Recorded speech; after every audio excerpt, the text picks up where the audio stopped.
bienvenue, il est 19h, merci d'être en notre compagnie. Amdilo Wahoud, Soumaïla est notre invité. Bonsoir. Bonsoir Abi, bonsoir à tous. Vous êtes donc membre de l'opposition à la mairie de Mamoudzou. Nous reviendrons avec vous sur l'actualité, mais d'abord, voici les titres de votre journal.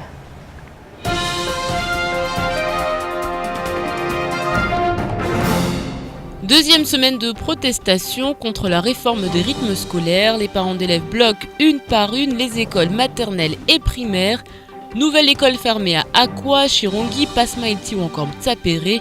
Selon l'intersyndicale, 14 communes sur 17 seraient, je cite, contaminées par la grève. Pendant ce temps, les cours se déroulent de manière tout à fait normale dans les différentes écoles privées de l'île. La demande n'a jamais été aussi forte. De nombreux groupes sont obligés de refuser des demandes de parents d'élèves. Dans le secteur du privé, la question de la réforme ne se pose pas pour le moment. Et puis, nous ferons le point sur cette association, l'ADSM, qui accompagne les déficients sensoriels.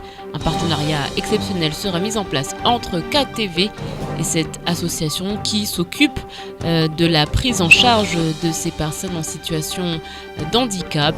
Une association qui dispense également des formations en langue des signes française. Nous sommes partis à leur rencontre.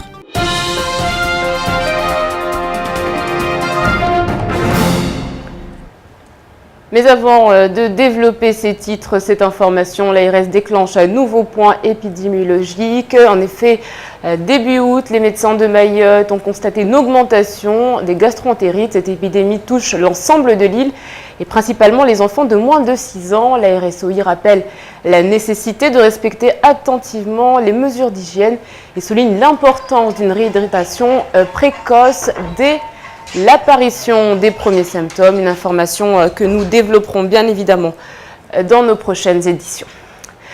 Plus d'un quart des écoles primaires et maternelles de l'île rencontrent des problèmes et ne peuvent toujours pas accueillir les élèves. C'est en tout cas ce que rapportent les syndicalistes sur le terrain. Deuxième semaine de protestation contre la réforme des rythmes scolaires. À l'école de Bonovo, les parents d'élèves étaient mobilisés ce matin. Reportage de Shakila Issouf et Leslie Vimonet. Le mouvement de grève continue de prendre de l'ampleur. Ils sont une trentaine ce matin et c'est au son des tambours qu'ils donnent de la voix, refusant catégoriquement la mise en place des rythmes scolaires. Les élus du chef-lieu se sont déplacés, mais rien n'y fait. Les parents ne décolèrent pas. Et rythme scolaire mana yo ngi obligé mana déjà les rares sara kangaranzor kai wa faransa yo karno shidarizie shangela de mwezana za hatu zifanyiwa wana hatu joka yangu hunu ngoli koli ngo masekurize ngo tranquille ngo na banu bola mbahindu kartina problème ya he rythme scolaire donc yo ndio sisi rida hiyo garanzor ke ja faransa bana rizendo ko pia nasikia ja faransa. Le mouvement de grève annonce un blocage des écoles élémentaires et primaires de l'île au Lagon et malgré les différents entrevues avec le vice-rectorat, les contestataires ne semblent pas favorables à une suspension du mouvement. Les élus semblent dépassés par la situation car pour eux les moyens manquent cruellement. Vous savez, il faut déjà en termes humains recruter un nombre considérable de personnes pour pouvoir s'occuper de ces jeunes. Nous avons quand même 37 groupes scolaires, 14 000 élèves, c'est beaucoup. Et ça, on ne peut pas du jour au lendemain avoir ces personnes-là tout de suite. Donc qu'est-ce qui va se passer alors? Donc en attendant, nous sommes en pleine négociation, mais c'est vrai surtout, c'est que nous sommes aussi quelque part liés avec l'association de maires. Une situation qui retarde le programme scolaire des élèves du premier degré. Pourtant, le communiqué du vice-rectorat est clair. D'ici janvier 2015, tous les établissements système de rotation ou pas devraient mettre en place la fameuse réforme. La question de la pause méridienne n'est toujours pas réglée. Cette réforme scolaire, Amdilo Wahoud, Soumaïla. Abi, je suis presque désolé de dire que tout cela, je l'avais déjà prédit. Souvenez-vous, au mois de juin dernier, j'avais fait une lettre ouverte à monsieur le maire, monsieur Majani, suite à une réunion que nous avions eue avec l'ancien vice-recteur François Kou, parce que je disais à l'époque que toutes les dispositions, tous les moyens n'étaient pas nécessairement réunis pour qu'on puisse mettre en place immédiatement, avec les conditions qui étaient précisées par la loi, ce nouveau rythme scolaire. Donc j'avais souhaité, parce qu'en plus d'être opposé à cette nouvelle disposition, j'avais fait des propositions. J'avais demandé à monsieur le maire d'écrire au ministère de l'Éducation en leur demandant qu'on fasse une exception ici à Mayotte. Parce que souvenez-vous, à Mayotte, toute exception. Maintenant que les élus demandent à ce qu'on fasse une exception, le gouvernement ne veut pas nécessairement nous entendre. Donc j'avais proposé à ce qu'il y ait un plan Marshall de rattrapage, d'une part dans la construction des écoles, c'est extrêmement important, dans la mise aux normes, parce que encore une fois, la question de sécurité dans les écoles ici à Mayotte et singulièrement dans la commune de Mamoudzou se pose. Donc tout cela, je l'avais prédit et j'avais dit ce jour-là dans ma lettre ouverte qu'on pourrait retrouver, parce que elle était publique, j'avais dit qu'une grogne sociale, les parents d'élèves, les syndicats allaient être contre cette nouvelle dispositif, et force est de constater que tout ce que j'avais prédit est en train d'arriver. Autre problème de cette réforme, la collation scolaire. Les mairies ne sont pas en mesure d'offrir une collation digne de ce nom aux élèves. À terme, les collations vont disparaître au profit de repas plus équilibrés. Encore faut-il qu'il y ait les moyens nécessaires pour mettre en place ce nouveau système. Shakil Issouf et Fred Souleymana. Financé par la caisse d'allocation familiale à hauteur de 1,26 € par enfant auparavant, avec l'arrivée des rythmes scolaires, la collation pourrait disparaître, au manque à gagner énorme pour les entreprises locales. Désormais, il faudra compter sur de vrais repas composés de féculents, de protéines, de viande et de poissons. Toutefois, encore faut-il régler la problématique des financements de ces repas et des cantines qui n'existent pas encore. Mana ilofikira loloka wandu wengi waili wararu tawane wabeka sahanu hambika ya deiwa usidei wabotirongwa nayi apresa izakadavili babo nsujua shahula ntindu atsovulawo baboka tsojora kubali la renga décision mana décision tsojona irenga bichi. Ainsi, les mairies perçoivent 40% des impôts locaux, un budget qui pourrait aider à la construction des cantines et permettre aux écoliers mahorais d'être mieux accueillis. Un changement qui ne fera pas que des heureux. Donc moi j'alerte juste l'ensemble des personnes qui se mobilisent par rapport à cette réforme sur le fait qu'en plus des problèmes qui sont soulevés au niveau des parents d'élèves ou des professeurs d'école, qu'il y aura une autre difficulté, c'est celle qui consiste à offrir un repas digne de ce nom aux enfants, et que l'économie en elle-même va être touchée, puisqu'il est clair que si nous perdons un volume significatif de notre activité, cela aura des répercussions sur nos activités. Les élus sont dans le collimateur des parents d'élèves, autant de problématiques qui auraient pu être anticipées selon eux, avec les activités périscolaires qui ne sont pas budgétées et les repas qui ne peuvent souvent pas être assurés. Les problèmes de la rentrée sont loin d'être terminés. Au niveau économique notamment, puisqu'avec l'application de cette réforme des rythmes scolaires, ce sont toutes les entreprises locales qui pourraient être touchées. Donc on a vu la laiterie de Mayotte, il y a également Panima qui distribue des collations pour les jeunes enfants. Est-ce que c'est quelque chose qu'on aurait pu éviter? Cela démontre l'impréparation de cette réforme, en tout cas ici localement. Qui aurait dû la préparer, clairement? Mais de toute façon, qu'est-ce qui se passe aujourd'hui? On vient à Paris, on décide de ce qui doit se faire ici à Mayotte sans pour autant consulter, discuter avec les acteurs locaux. Les acteurs locaux qui sont le monde économique, qui sont les élus, les représentants du peuple ici. C'est ce qui fait qu'aujourd'hui, non seulement dans les écoles, il y a des soucis, les entreprises, comme ça a été dit là, vont être en difficulté. Donc encore une fois, je pense qu'il est grand temps que le gouvernement entendent toute cette grogne, entendent les élus, entendent les syndicats, entendent les parents d'élèves, entendent les acteurs économiques. Parce que il ne suffit pas de dire on va faire une réforme. Parce que ce qui va se passer aujourd'hui, c'est quoi? C'est qu'aujourd'hui, le gouvernement va donner 90 € par élève par an. C'est ce qu'on appelle le fonds d'amorçage. Mais c'est juste pour une année. Après, pour les autres années qui vont venir, comment ça va se passer? Ça va être encore plus difficile l'année de la rentrée 2016 que ce qui se passe à la date d'aujourd'hui. Mais on le savait que cette réforme allait être appliquée à Mayotte. Ce n'est pas une surprise, c'était annoncé, on en a parlé. Les instituteurs l'ont annoncé également. Aujourd'hui, on a l'impression qu'on découvre. La question n'est pas là. C'est qu'on a dit au gouvernement, quand on était en responsabilité, nous avions fait une réunion avec le vice-recteur. Nous lui avons dit à Mamoudzou, pour mettre en place la réforme des rythmes scolaires, il nous faut quelque chose comme 40 millions d'euros. On a fait la réunion. Comment on peut accepter? Moi, c'est ce que je disais. Comment peut-on accepter qu'à Mamoudzou, 15 000 élèves inscrits, la réforme ne touche que 3 000 élèves sur les 15 000? Et le vice-recteur, il veut qu'on mette en place des rythmes et faire en sorte que sur les 15 000, il n'y en a que 3 000 qui soient touchés. Et tous les autres enfants, qu'est-ce qu'on a fait? Rien. Donc c'est pourquoi nous avons dit au vice-recteur à l'époque, quand nous étions en responsabilité, qu'en l'état des choses, la réforme à Mayotte n'est pas applicable, d'où la demande de prolongation que nous avions demandée. Donc nous n'avons pas été entendus. Ce n'est pas qu'on n'a pas dit, nous n'avons pas été entendus. Le gouvernement n'a pas écouté les élus que nous sommes et aujourd'hui, sur le terrain, voilà ce qui se passe. C'est les conséquences de ce manque de dialogue, de ce manque d'écoute de la part de ce gouvernement. Est-ce que les élus aujourd'hui sont assez visibles? On ne voit pas beaucoup d'élus qui prennent position dans ce conflit. Il faut qu'ils prennent leurs responsabilités. Nous, quand nous étions au pouvoir, nous avons pris les nôtres, nous avons délibéré pour dire que nous n'étions pas prêts, les conditions n'étaient pas réunies pour mettre en place cette réforme immédiatement. Maintenant, les élus qui sont en responsabilité aujourd'hui doivent prendre les responsabilités jusqu'à la démission collective pour nous faire écouter. Moi, c'est ce que je propose. Je suis élu à la mairie de Mamoudzou. Nous avons 17 maires ici. Nous avons dans les 17 communes, nous avons plusieurs conseils municipaux, dont moi je suis à la mairie de Mamoudzou.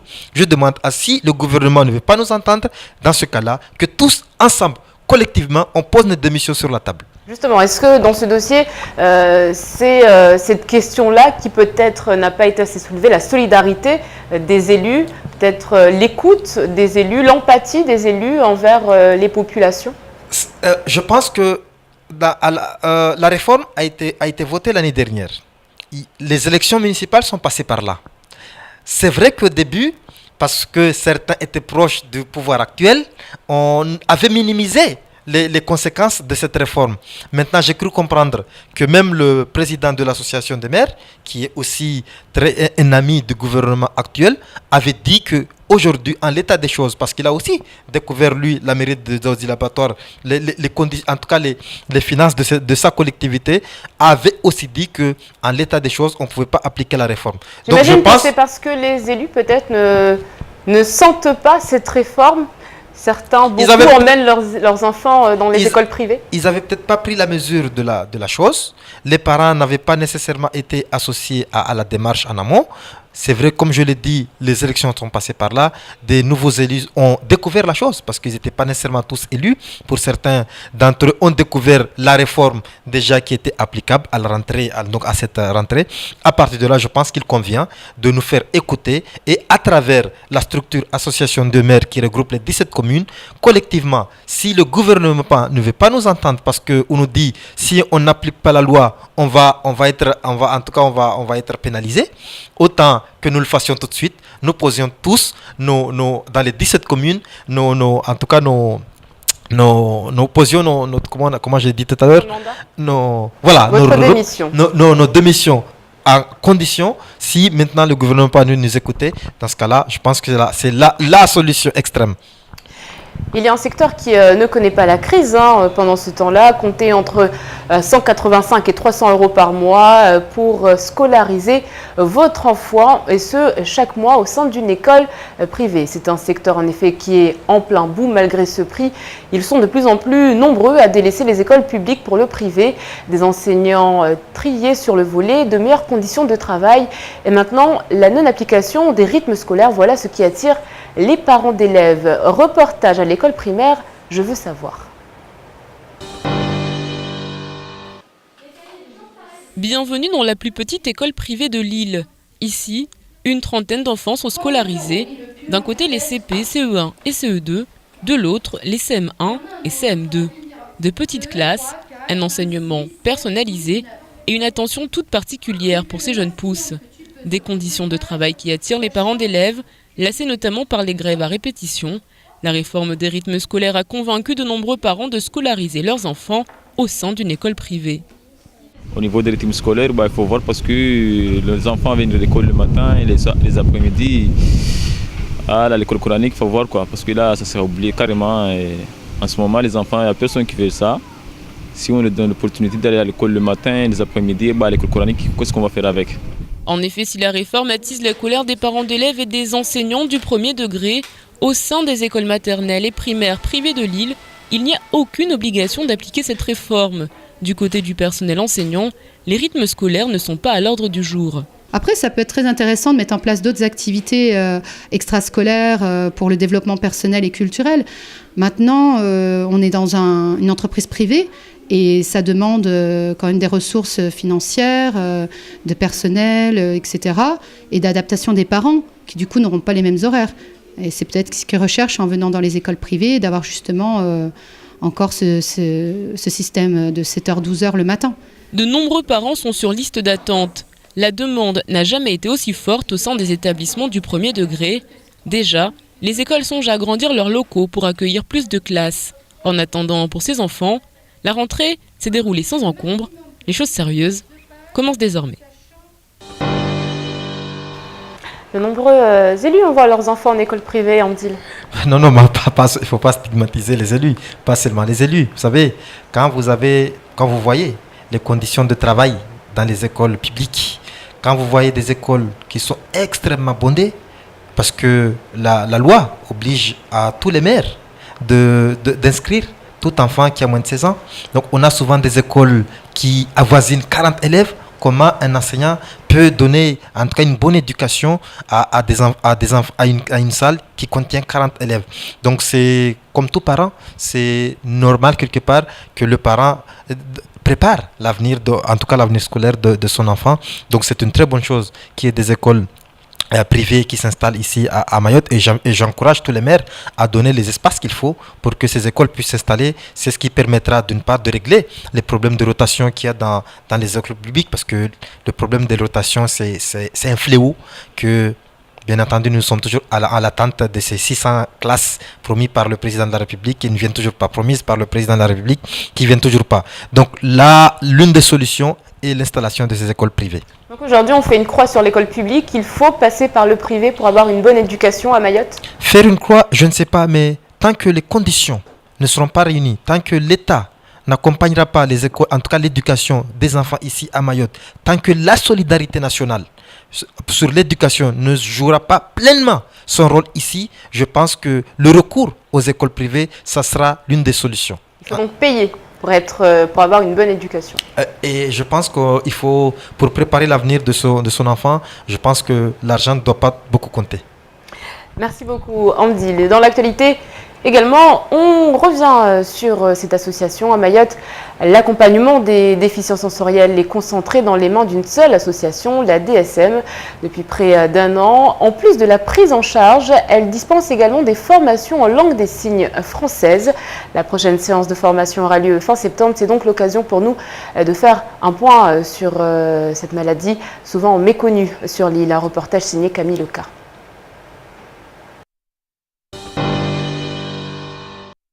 Cela fait 15 ans que l'Association pour les déficients sensoriels de Mayotte se bat pour améliorer la prise en charge sur l'île.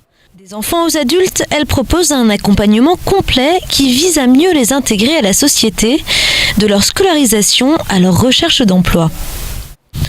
Mais qu'est-ce qu'on entend au juste par déficience sensorielle ?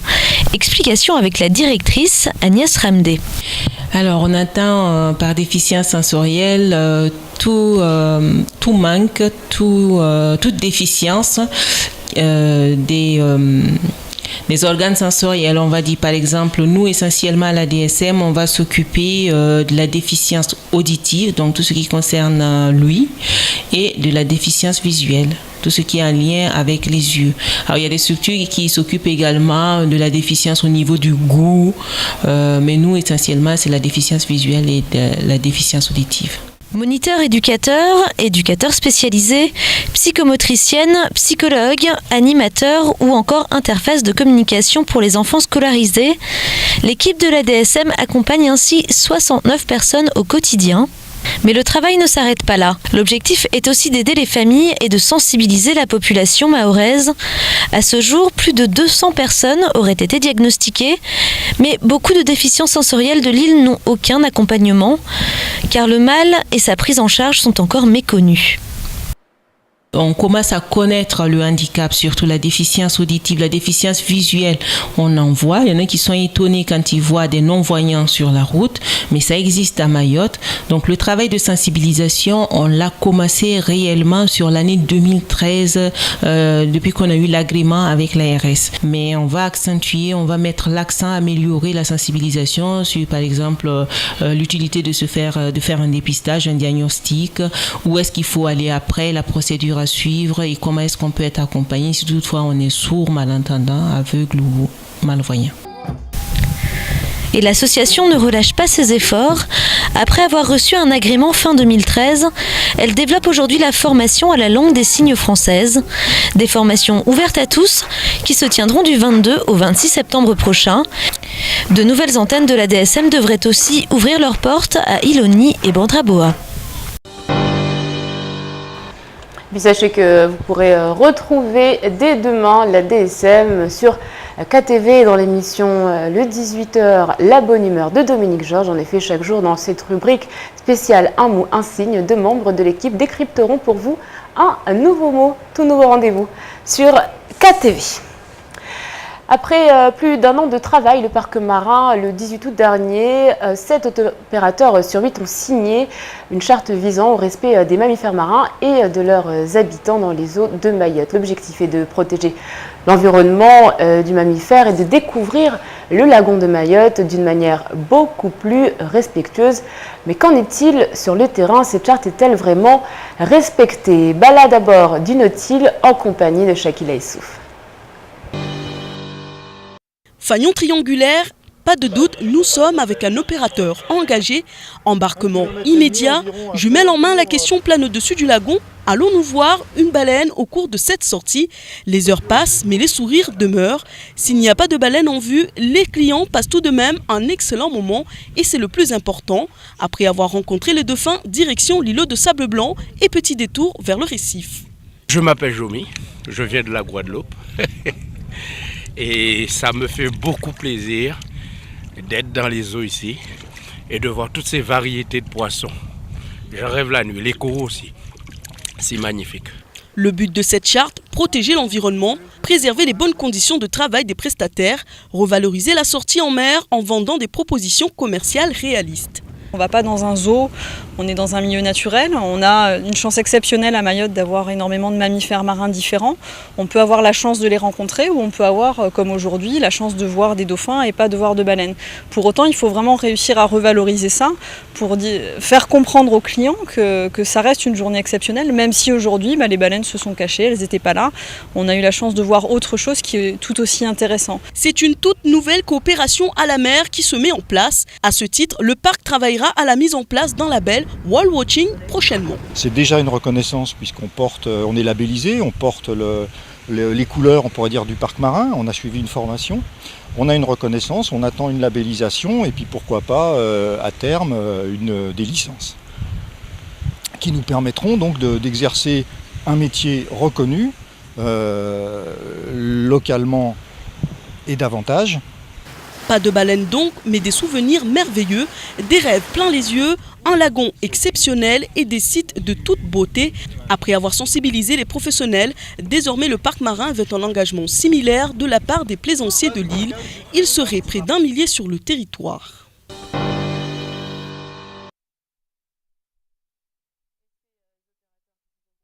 À respecter des horaires de quiétude à partir de 14h pendant lesquels aucune approche volontaire n'est menée, une limitation de la durée et du nombre de bateaux dans la zone d'observation ainsi que le respect d'une distance minimale aux animaux. Et puis vous n'êtes peut-être pas parti en mer ce week-end mais plutôt du côté du festival du bout de l'île de Dapani. Les organisateurs se disent ravis du nombre de personnes qui se sont déplacées. C'est un succès pour Mkolo, l'un des initiateurs de l'événement. Pour ceux qui n'ont pas pu se déplacer, le festival du bout de l'île, ça a donné ça.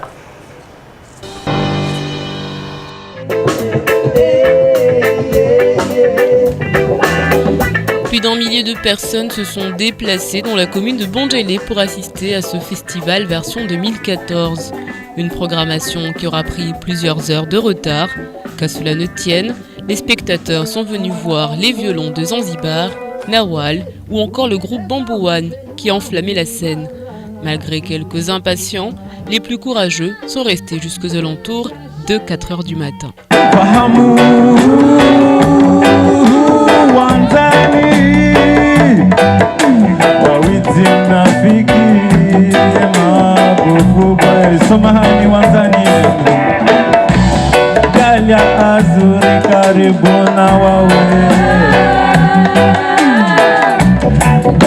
Musique du monde, reggae musique, convivialité et bonne humeur. Voilà la recette gagnante pour un festival réussi, un climat apaisé et des premières apparitions remarquées, à l'instar de l'artiste Bob Moursala qui se produisait pour la première fois à Mayotte.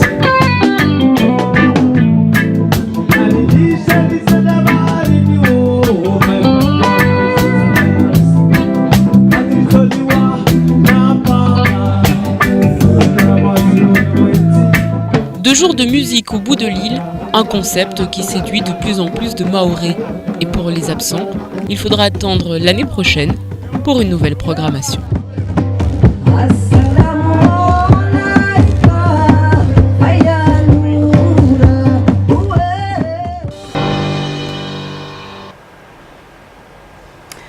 On remerciera Fred Suleimana pour ces images. Et puis en ce 1er septembre, sachez que KTV fait également sa grande rentrée, des nouveautés, des rendez-vous incontournables, des nouvelles têtes.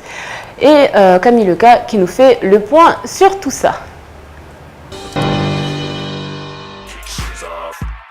Comme pour tout le monde, c'est la rentrée pour KTV. Et pour cette nouvelle grille 2014-2015, on a mis le paquet avec au programme tout plein de nouveautés, mais toujours le même ton qui détonne. Avec pour commencer un nouveau rendez-vous hebdomadaire 100% sport avec K-Sport à suivre tous les lundis à 20h. Toujours à 20h le mercredi, vous pourrez aussi retrouver tous vos magazines préférés dans Jour de Mag avec les bons plans d'Ornella, 100% Mayotte, Allociné et Fun. Le jeudi soir, on continue avec une émission spéciale danse traditionnelle locale. Il y aura aussi des nouveautés pour le week-end. Samedi soir avec In The Mix, KTV vous offrira les meilleurs DJ de Mayotte du moment. Et on finira la semaine avec de la cuisine. Vous les avez adorés pendant le Ramadan, alors on n'a pas résisté. Pour la rentrée, Mariam et Nemati sont de retour tous les dimanches à 20h dans leur émission spéciale Tablier Bleu. Et il y a aussi du nouveau pour la matinale radio, puisque Patrick Millon et son équipe de chroniqueurs seront désormais en direct à la télé. Toujours des invités, des décryptages et bien sûr des fous rires.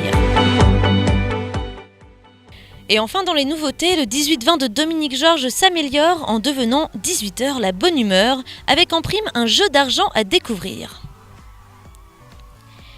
Et aussi du nouveau pour C'est vos clips qui sera diffusé tous les jours à 14h30 et le samedi à 23h.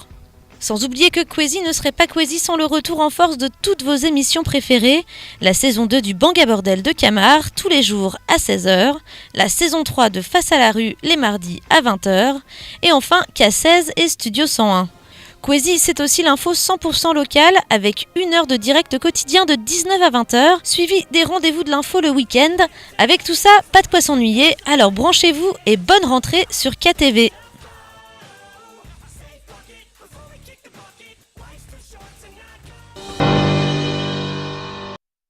Toujours le tout dans la bonne humeur. Merci beaucoup Hamdi Louaïd d'avoir accepté notre invitation.